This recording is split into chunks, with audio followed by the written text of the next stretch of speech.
Harold Flanor II, and I am the worship leader for our Wednesday night refuel service. Listen, at this time, we're going to look back. We're going to look back at some previous worship experiences that we've had here at the church. God has blessed us so much by way of his word in this pulpit. So what I'm going to ask you to do is sit back, relax, and let's look back on how God has blessed us with some previous sermons. This we're entitling our Throwback service. God bless you and God keep you is our prayer.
Aren't you glad that that bud is there? All right, let's call his name. Jesus.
2.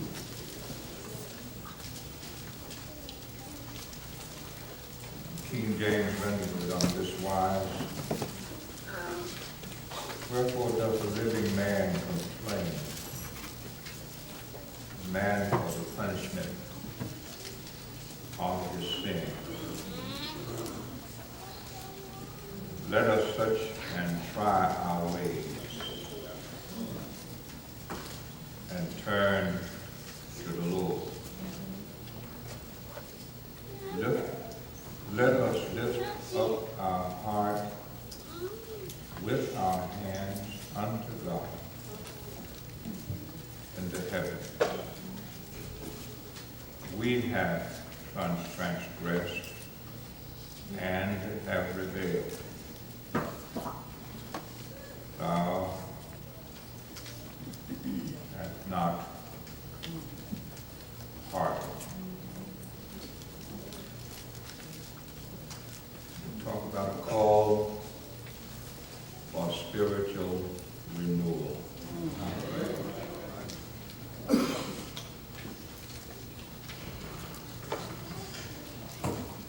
book of Lamentations is declared by those of us who read the Bible and those who write about the Bible as a sequel to the book of Jeremiah. The book of Lamentations is written by a man named is a scribe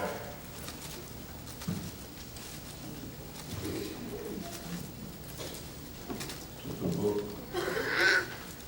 of the prophecy of Jeremiah. So it is said, and pretty well established, that Jeremiah gets his name, the weeping prophet, as he writes a continuing message about the work of God toward his people in the book of Lamentations. In Jeremiah chapters 1 through 29, we get the truth of God's word about the sins of Judah. And in those chapters, we also get the truth of a righteous God about his judgment on a sinful people. I use that word judgment because it is judgment. But all sentences that's associated with judgment is not unto death. Sometimes sentences are for severe punishment. Sometimes the sin may be worthy of death. But the grace of the judge will not sentence to death, but sentence to severe punishment. When we read the first 29 verses of Jeremiah, we see the judgment of a sinful people that God pronounces judgment upon. Sometimes judgments are delayed before you actually begin to serve your time.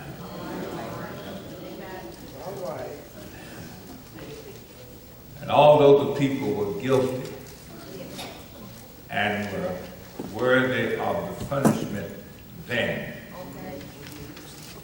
God forestalled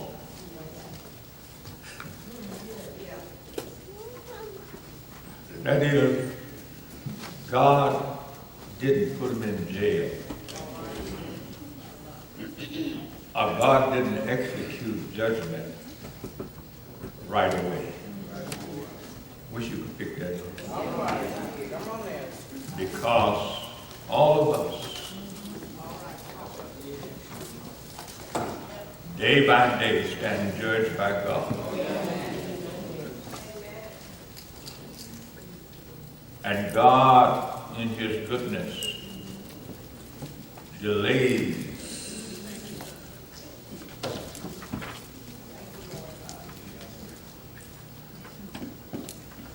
all of us operating on delays.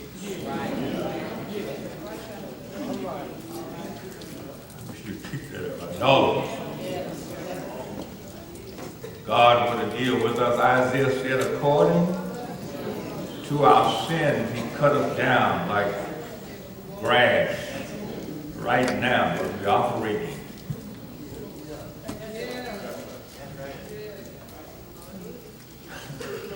On God's delays, we are. God is forestalling sentence.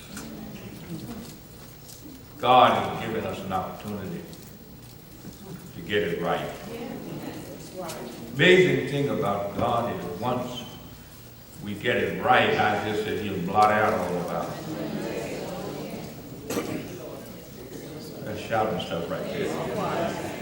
I don't know how have you ever looked back at yourself? Come on, help me right here. And really look back at your life and how you've been in left field.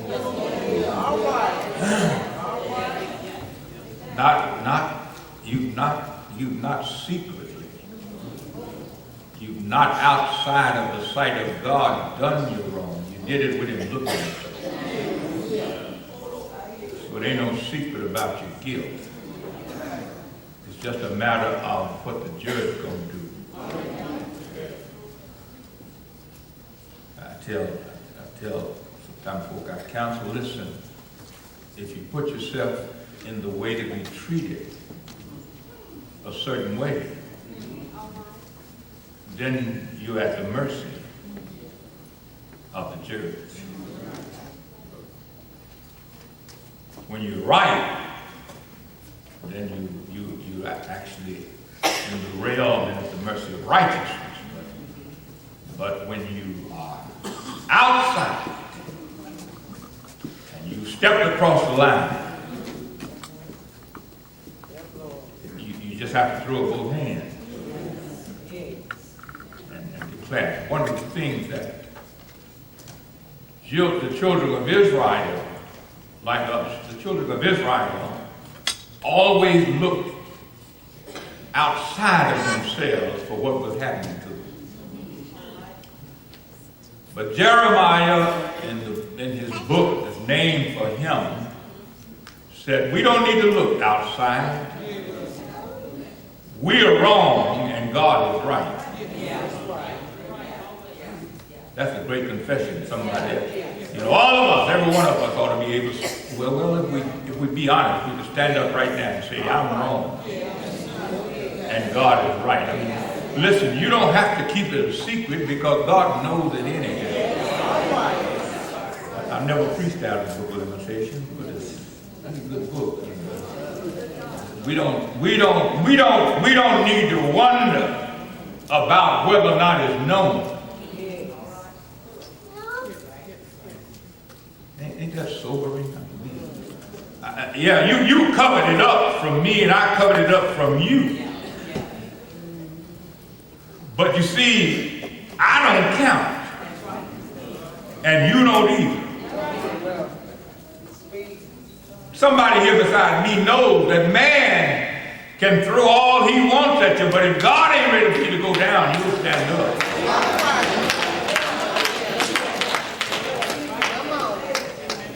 I want to say that one more time. A lot of folks think that man can bring you down. Let man throw his best shot. But if God has got your back,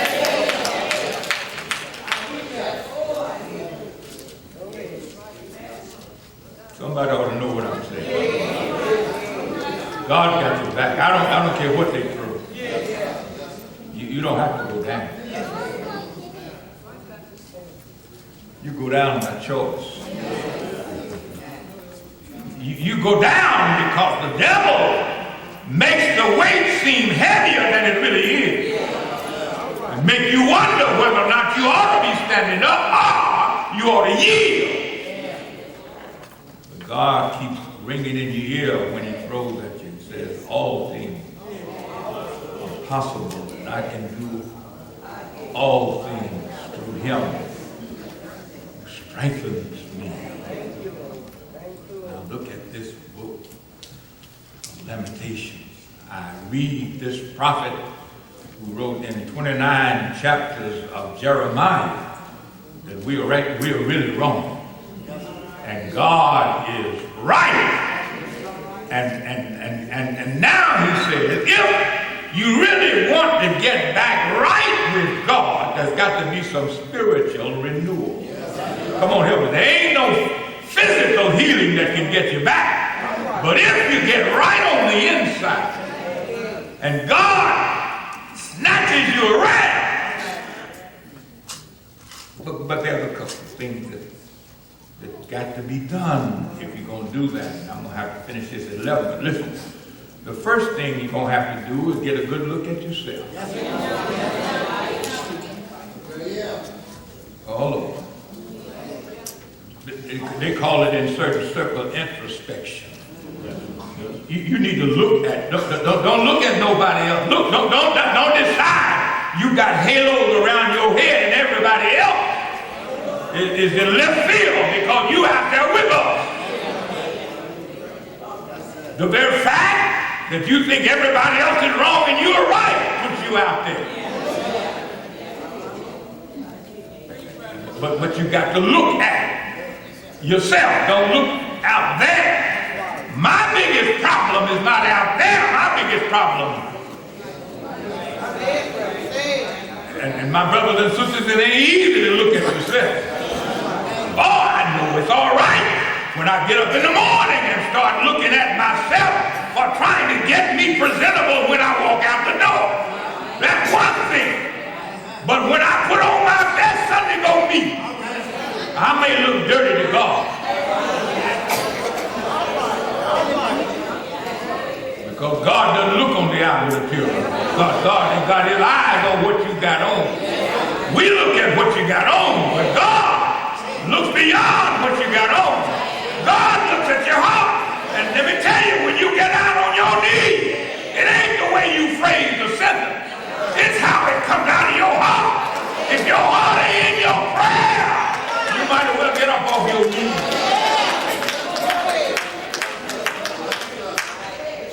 Got to be some self-examination. If I'm going to get me right, I got to look at me. I got to take my focus off those folk out there, however bad they may be. You better help me right here, because you see, God let them be like that. Just like he lets you be like you are. And you ain't no better and I ain't no better than they are. I got to turn my focus on me.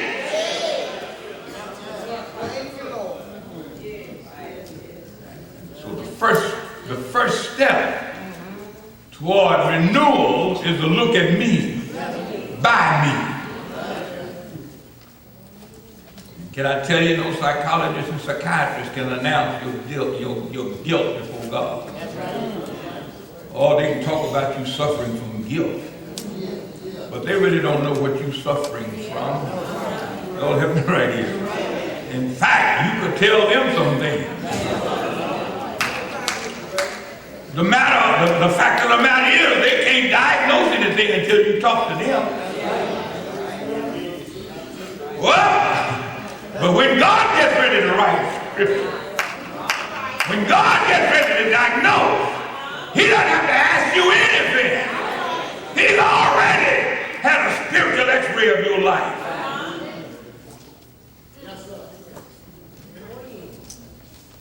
And God puts it in the light of truth and reality. And where our problem is, we don't look at it. But if you're going to get spiritual renewal, you got to start with me. Help me right there. If you're going to be a good steward, you got to start with me. If you're going to be a good Christian, you got to start with me. If I'm going to love like God wants me to love, I got to start with me. If I'm going to serve like I say I'm serving, come on, help me right here. I didn't say like I'm serving, I said like I say. You know, we sometimes get up before audience and talk about your humble servant. And we've not even thought about what servant means. Your humble servant. If you humble, you wouldn't even use the phrase. With me yet. I know I'm preaching this morning. If you were really humble, you never say I'm humble. Humility doesn't see itself in anybody. Somebody else sees your humility, and somebody else declares you to be humble. When you say I'm humble, that's pride.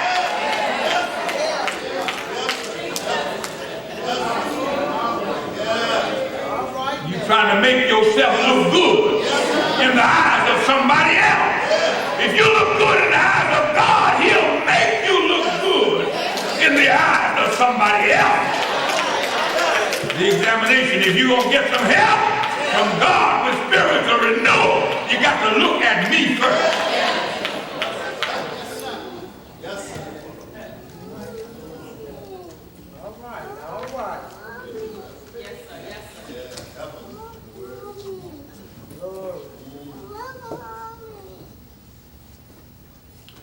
Did a little sermon in Beliefs this weekend. I was talking about wisdom.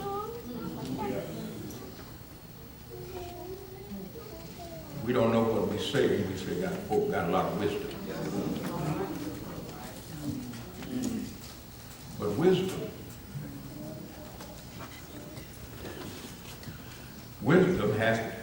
has to do with your knowledge of how you present and relate yourself to God. It's a spiritual thing. Wisdom. If it comes from God, then it has to do with your relationship with God. It's a spiritual connection. Knowledge basically comes from reading books. And many of us read a whole lot of books, and it fools us into thinking we wise. And really what it does is give us a misconception of who we really are. And we get that on the basis of somebody else's knowledge. Y'all ain't help me. Somebody else wrote the book and you read it, and you got the big head. Oh, but when you get wisdom.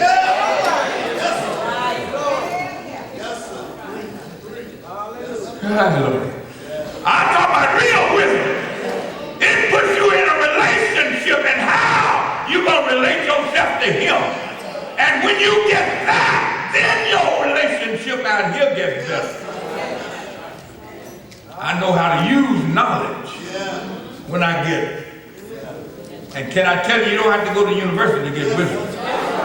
Oh, you got to go to the kneebone school.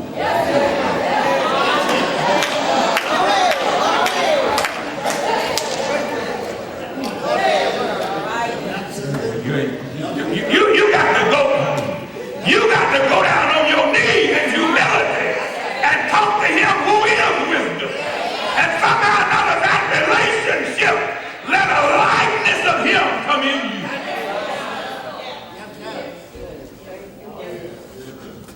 Wisdom. If you're going to get some renewal, you got to start with number one. Come on down a little bit. We talk about building We talking about pledging. Can I tell you that building and pledging is tied to your wisdom? Yes, sir. Yes, sir. Yes, Lord. Because if you know him, Yes, Lord. I'm talking about really know him. I'm talking about showing up and got a good relationship with him. Then you tell everywhere you go, it ain't on just Sundays, on Monday and Tuesday. And Wednesday, God got me up this morning. If I got some money in the bank, it belongs to him. It belongs to me. If I got some in my pocket, it belongs. And here it is, Lord, use me in your service and then draw me.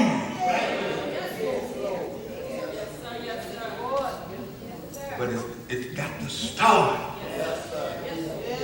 with me. Lord, let me get a good look at me. Let me say a second thing, then I'm gonna have to leave you alone. The next thing that text says, and it's right there in the text. Search yourself. And then tell the Lord to try our ways. That is, test us to see if he's right. I'm gonna check on that a little later. But here's where I want to get before I close out here. Turn again. Where? Y'all looking at it. You cannot, it doesn't matter how you try, you cannot have a spiritual renewal going away from God. That text says, turn. Well, somebody said it. Again. I was not. You do know what that suggests. Where I used to be. All right. I ain't no more. I used to be, help me right here. I used to be looking at him like I'm looking at George right now. I used to be turned to him. But somehow I got turned away from him. I can't address George back. Y'all ain't heard me out. If I'm going to talk to George, I got to turn back. My papa, you said like it, well, when you talking to me, look at me. God is saying to us, if y'all gonna talk to me, look.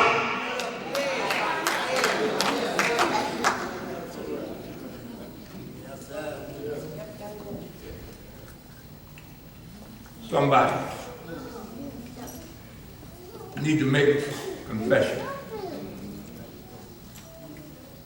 Lord, somewhere along the way,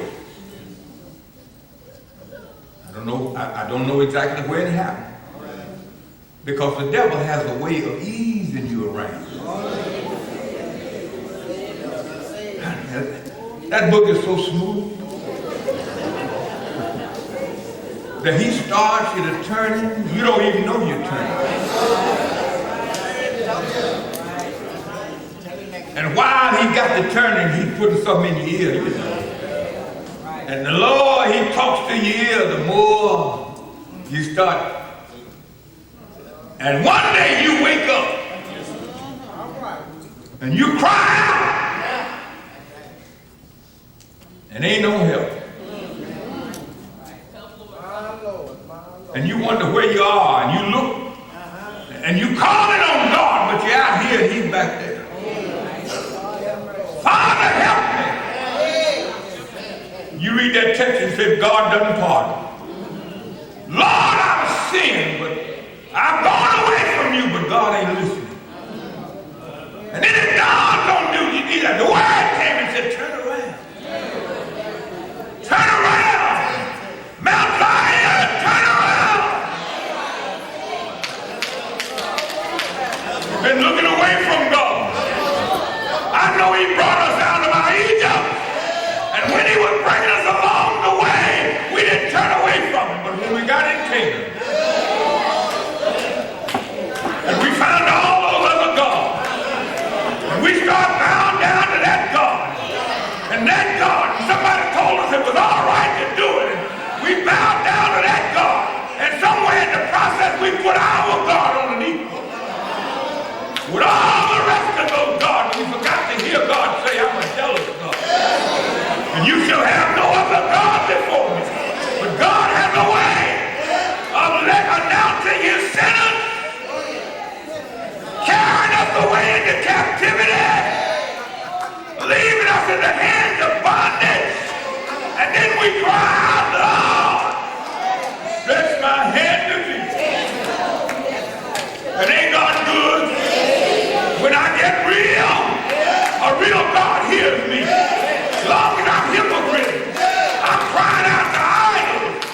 It's just a matter of time before I feel somebody. And I look around and don't see anybody. But I know there's somebody there. Anybody that is yet? His name. His name. His name. His name. His name.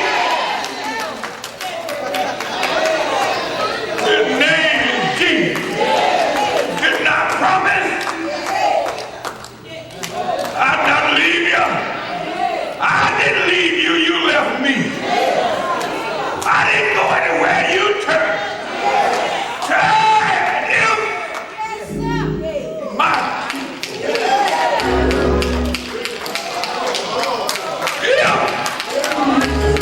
My people who are called by my name will humble themselves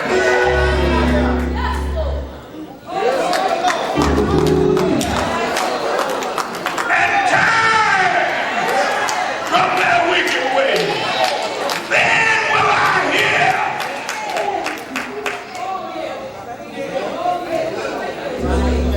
God is waiting. God is waiting. He's faithful to his word. Mount Zion is weak.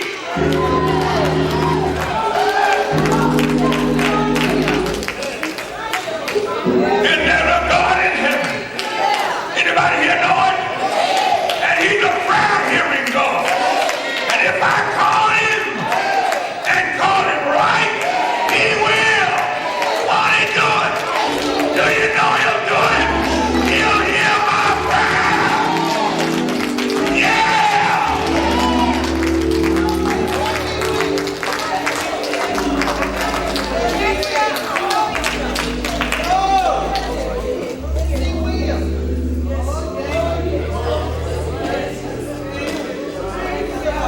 Look at yourself.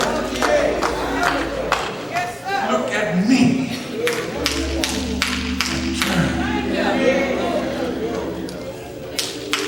We want to please God. When I look at me, I know what to ask for. Lord, I'm weak in this area. Lord, I need some help right here. Lord, strengthen me over there. Lord, make me over there. Lord, fix me right here. Lord, strengthen me right here. And when you know what to ask for, God will. God will. Yes, he will. I knew I needed to stop, but I tell you now, I used to couldn't turn. But I got some help now. Anybody here with me? God doesn't expect me to turn by myself. I got an elder brother. I got somebody named Jesus. And if I get it in my mind and get it in my heart and I can't turn by myself, he'll come alongside me and say, I'll help you.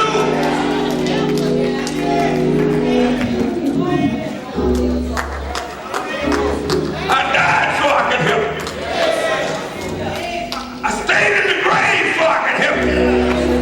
I got up early one Sunday morning so I could help you. And God gave me power so I could tell you all power. Healing, turning, strengthening power is in my hand.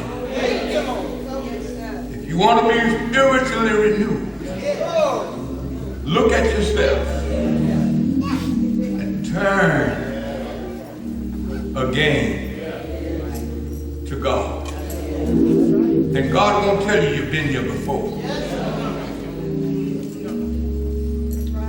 When prodigals come home, he has a party. He doesn't talk about I told you. That's what makes God so good. My brothers and sisters, I pray that you enjoyed that look back on what God has done in this place. Thank you so much for joining us, and I pray that that word still blesses you like it blessed me from our past. Thank you so much, and look forward to some more of these throwback services where we can see that God has done in this place. God bless you and God keep you is our prayer. Because the Lord is my shepherd, I have everything I need. He lets me rest in the meadows of grass, and He leads me beside the quiet stream. He restores my failing health, and He helps me to do what honors Him the most. That's why